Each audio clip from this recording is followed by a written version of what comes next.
সফলতা, তুমি কবে আসবে এই বেকারত্বর জীবনে, যেখানে স্বপ্নগুলো দিনের পর দিন পচে যাচ্ছে, মনের ভিতর জমে থাকা আবেগগুলো এক এক করে মরছে।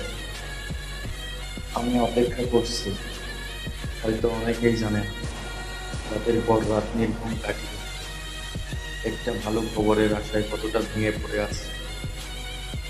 প্রতিদিন নতুন করে স্বপ্ন দেখতে, প্রতিদিন নতুন করে শুরু করে আবার হেরে যায়, আবার উঠে দাঁড়ায়। সফলতা, তুমি কি সব দেখতে পাও না? কখনো ভাবি হয়তো তুমি আমার কপালে না, তাও মন বলে আরেকটু ধৈর্য ধর, হয়তো কালকেই তুমি আসবে। হ্যাঁ, সফলতা তোমার জন্য লড়ে যাচ্ছে। তুমি এসো, এই বেকারত্বের যন্ত্রণা থেকে মুক্তি দাও আমাকে।